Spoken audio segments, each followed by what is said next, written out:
Estonia and Latvia, who helped end the era of division through the power of connection. The Baltic Way, not the Berlin Wall, became the symbol for Europe's future. Later, when the Soviet tanks sought to once more deny their independence, the people of Lithuania said no, no, no, no. And in January of 1991, tens of thousands of citizens, unarmed and unyielding, came for their own accord. Standing as one to protect the teeming tower, to shield the Supreme Council, and defend freedom. The decades of oppression had done nothing to dim the flame of liberty in this country. I mean it. It's consequential. The light of Lithuania, you kept it strong, you kept it bright, and you kept the light shining.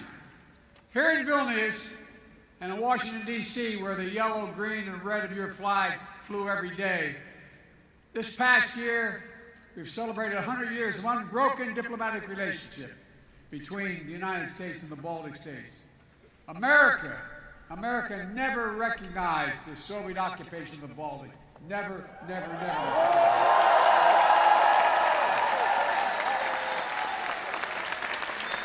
And besides, you got a great president.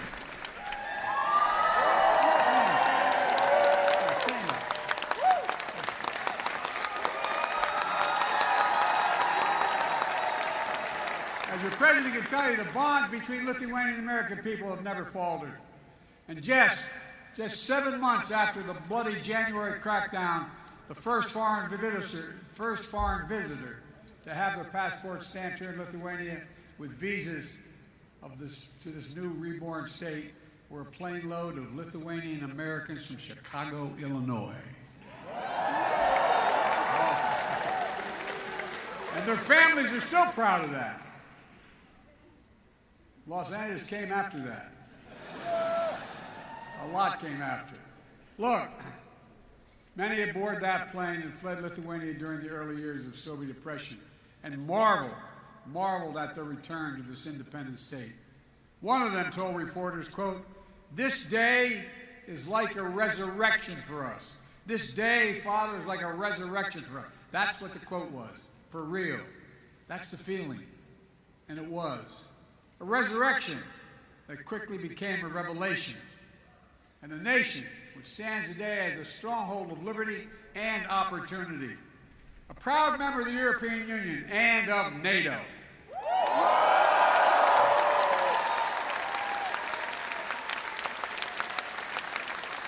I had the great honor as United States Senator of championing Lithuania and other Baltic states to join NATO in 2004. Wasn't I brilliant doing that?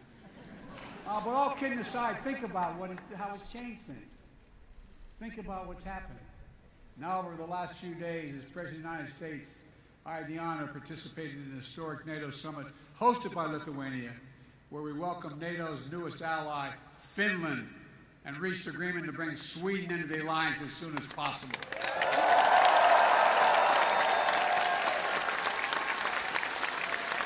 And President Erdogan kept his word. We've witnessed your historic journey, and I'm proud to call Lithuania friend, partner, and ally. Ally.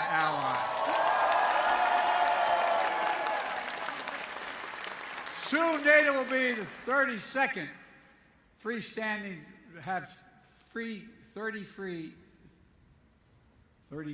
freestanding members standing together to defend our people and our territory.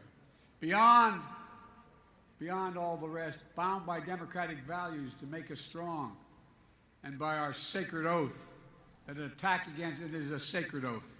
Attack against one is attack against all, because each member of NATO knows that the strength of our people and the power of our unity cannot be denied.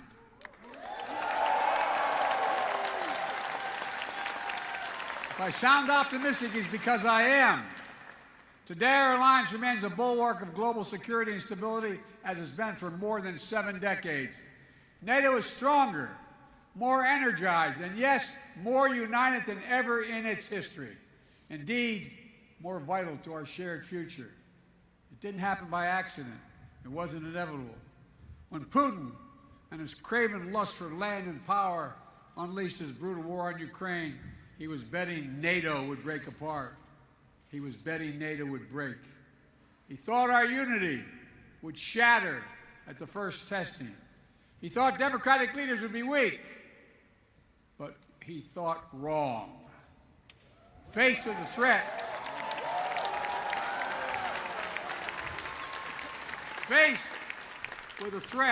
the peace and stability of the world, to the democratic values we hold dear, to freedom itself, we did what we always do.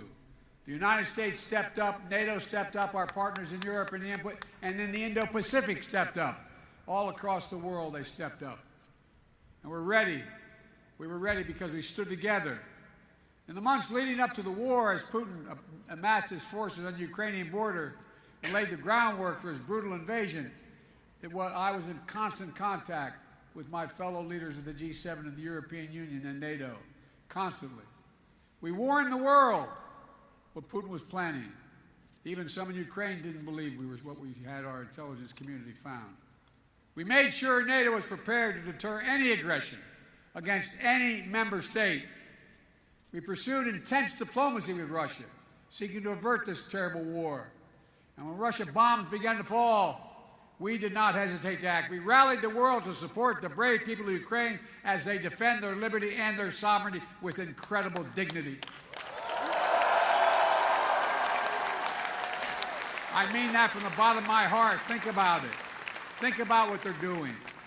After nearly a year and a half of Russia's forces committing terrible atrocities, including crimes against humanity, the people of Ukraine remain unbroken. Unbroken.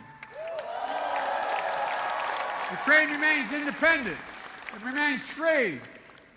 And the United States has built a coalition of more than 50 nations to make sure Ukraine defends itself both now and is able to do it in the future as well. Since this war began, I've stood with President Zelensky, as I just spent about an hour with him, both in Washington, in Kyiv, in Hiroshima, and now in Vilnius, to declare to the world what I say again: we will not waver. We will not waver. I mean that. Our commitment to Ukraine will not weaken. We will stand for liberty and freedom today, tomorrow, and for as long as it takes.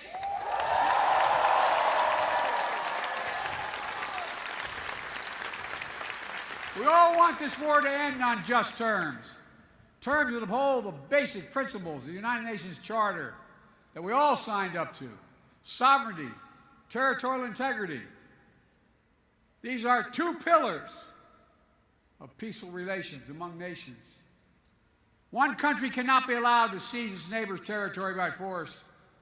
Russia could end this war tomorrow by withdrawing its forces from Ukraine, reckoning its international borders, and ceasing its attacks on its inhumane attacks on Russia.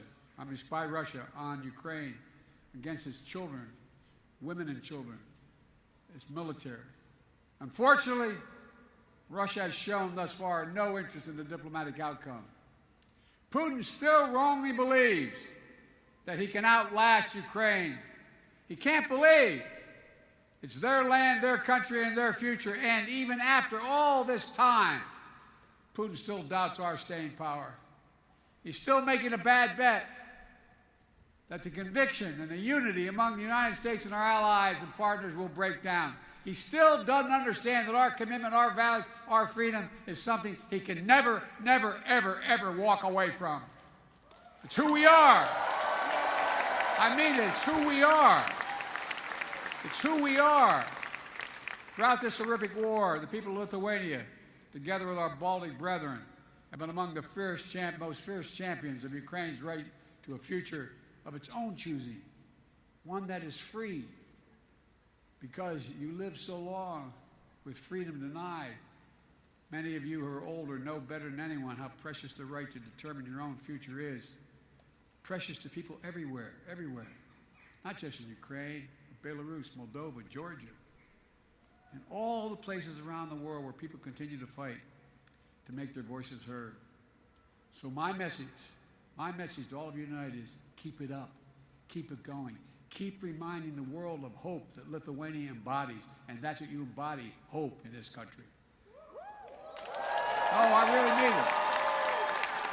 I'm not joking. I mean this sincerely. We must never forget how much this matters, and never, never give up on a better tomorrow. The defense of freedom is not the work of a day or a year. It's the calling of our lifetime, of all time. We are steeled for the struggle ahead. Our unity will not falter, I promise you. Folks,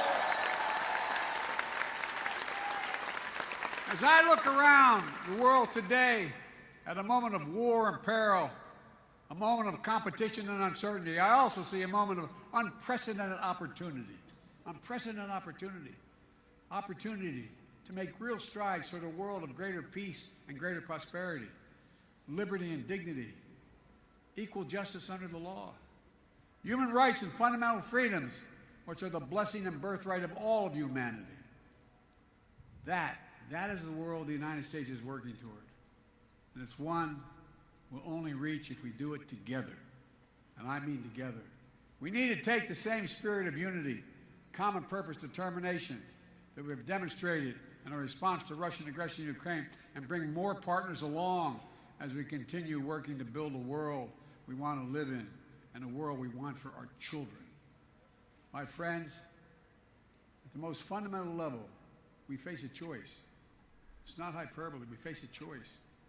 A choice between a world defined by coercion and exploitation, where might makes right, or a world where we recognize that our own success is bound to the success of others. When others do better, we do better as well. Where we understand that the challenges we face today, from the existential threat of climate change to building a global economy where no one gets left behind, are too great for any one nation to solve on their own. And that, to achieve our goals and meet the challenges of this age, we have to work together. And I mean this sincerely. The world's changing. We have a chance to change the dynamic. That's why I've been so focused as president on rebuilding and revitalizing the alliances that are the cornerstone of American leadership in the world. These past years, we brought the transatlantic partnership to new heights, reaffirming the importance of the relationship between Europe and the United States as an anchor to global stability.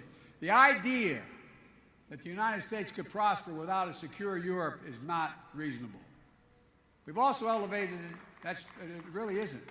Not a joke.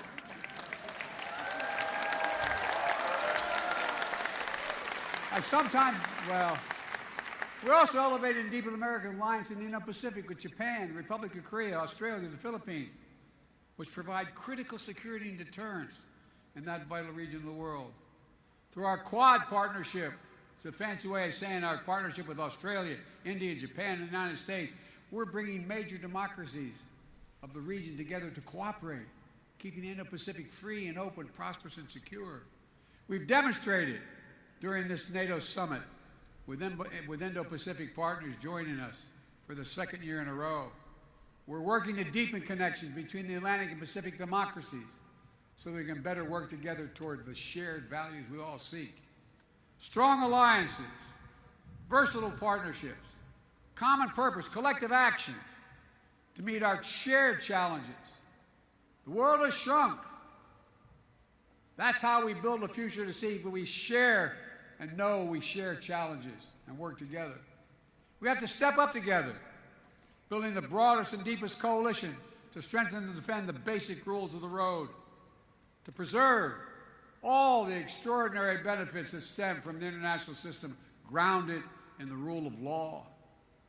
We have to come together to protect rights and freedoms, to underwrite the flow of ideas and commerce, and which have enabled decades of global growth. Yes, territorial integrity and sovereignty, but also principles like freedom of navigation and overflight, keeping our shared seas and skies open so that every nation has equal access to our global common space. And as we continue to explore this age of new possibilities, an age enabled by rapid advances in innovation, we have to stand together to ensure that the common spaces of our future reflect our highest aspirations for ourselves and for others. As my dad would say, that everybody is treated with some dignity. So that artificial intelligence, engineering, biology, and other engineering emerging technologies are not made into weapons of oppression, but rather are used as tools of opportunity. Working with our allies and partners to build a supply chains that are more resilient, more secure, so we never again face a situation like we had during the pandemic, where we couldn't get critical goods we needed for our daily lives. You know, we all must summon the common will to actually address the existential threat of accelerating climate change. It's real. It's serious. We don't have a lot of time. It is the single greatest threat to humanity. It's only by working together that we'll prevent the worst consequences of climate change from ravaging our future and that of our children and grandchildren. We also have to recognize our shared responsibility to help unlock the enormous potential that exists in low and middle income companies around the world, not out of charity, but because it's in our own self-interest. We all benefit when more partners stand together working towards shared goals. We all benefit when people are healthier and more prosperous. And that's not, again, hyperbole, it's true. We all benefit when more entrepreneurs and innovators are able to pursue their dreams for a better tomorrow. You know, so we need to update our tool set to better address the needs of today in this interconnected world. A world where climate disasters, pandemics, conflicts spill over borders, make it harder to address the challenges of poverty and instability that hold so many people back. That's why the United States is leading an effort to transform the multilateral development banks, like the World Bank, help them better address the global challenges while enhancing their core mission of reducing poverty and boost shared prosperity. We're all working together with our partners in the G7 to address the enormous needs for high-standard infrastructure around the world, especially in low- and middle-income countries in Africa, Latin America, and Southeast Asia. It's a statement about the world we want to build together. Ladies and gentlemen, we stand at an inflection point in history, where the choices we make now are going to shape the direction of our world for decades to come. The world has changed. Will we turn back naked, unchecked aggression today to deter other world would-be aggressors tomorrow? Will we staunch the climate crisis before it's too late? Will we harness the new technologies to advance freedom, or will we diminish it? Will we advance opportunity in more places or allow instability and inequality to persist? How we answer these essential questions is literally going to determine the kind of future our children and grandchildren have. And again, that's not an exaggeration. It's a fact. It's going to take all of us. All of us. I believe that with ambition, with confidence in ourselves and one another, with nations working together for common cause, we can answer these questions. We can ensure the vision we share and the freedoms we cherish are not just empty words in a troubled time, but a roadmap.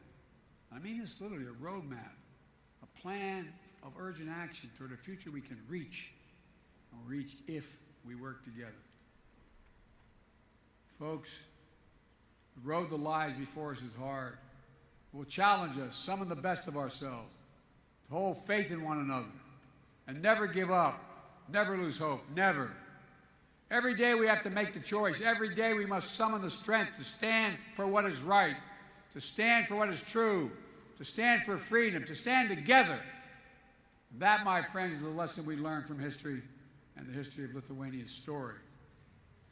You know, it's a lesson we see demonstrated each day, and it will determine what the Ukraine looks like.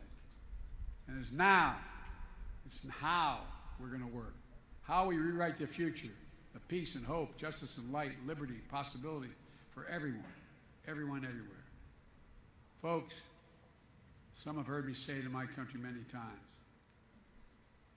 Never, ever in my entire career been more optimistic about the prospects of the future. Never. Never. So let me just say thank you for taking the time to be here to listen. God bless you all, and may God protect the freedoms of the protectors of freedom in Ukraine, here, in every nation of the world, everywhere. God protect our troops. Thank you, thank you, thank you.